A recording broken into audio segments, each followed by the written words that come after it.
هغه ثانوي صاحب فرمایي غالبا چې هغه یوه زنانه وه په سترګو نابینا وه نو به بیا په کور کې څوک نه درلودو نو د شپې به وختي یو سړی راتلی هغه منګی به د اوبو ورډکوئ د هغه رقم څه جارو مارو به ولګوئ څه هغه باتروم ماتروم به صفا کوي حضرت عمر فاروق رضی الله تعالی عنه یوه ورځ سهار مطلب لمانځه پر ټیم رالی چې ویې کتل صفایي سوې وه په دا سبا باندې بیا د جمعه ته څه مخکې ټیم باندې رالی چې ویې کتل صفایي سوې وه په دا بل ورځ سوچ وکړئ دا څوک دی یار زما خدای اراده دی دا کار ما کولی په دا بل ورځ بیا هغه تهجد پر ټیم رالی چې دی ورغلی دا کور ته ورننوتی د هغې خوا ابوبکر صدیق رضی الله تعالی عنه را روان و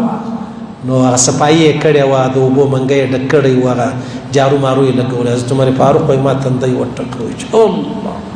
ما ویل دا څوک دی چې تر ما دونه لوی بزرګ دی زه غواړم چې زه دا کار وکړم هغه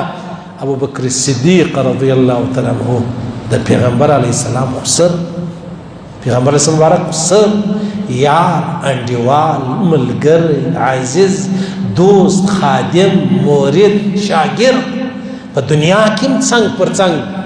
او چې کله وفات شو هم څنګ پر څنګ چې له قبره راپورته کېږي بیا پیغمبر علیه السلام مبارک فرمایي ما او دی به څنګ پر څنګ یو او جنتونه هم څنګ پر څنګ پوه شواست خاص د غم په حال کې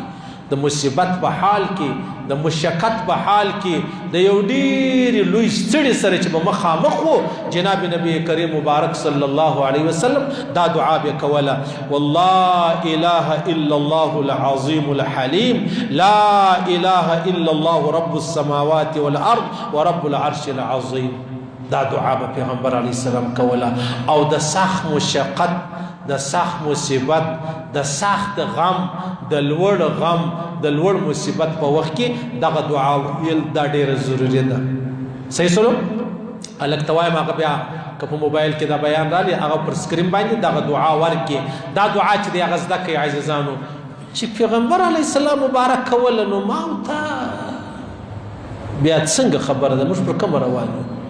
پیغمبر علیه السلام مبارک خو د غومره حوصله هم درلوده د غومره صبر هم درلودی د غومره حلم هم درلودی بیا هم پیغمبر علیه السلام دا دعا کوله ما او تا نه حوصله لرو نه صبر لرو نه حلم لرو د هغه باوجود دا خبرې موږ نظر اندازه کړي دي نو عبدالله ابن عباس فرمایي چې پر پیغمبر علیه الصلاة والسلام به یو ډېره لویه سخته راله دا دعا یې کوله چې لا اله الا الله العظیم الحلیم لا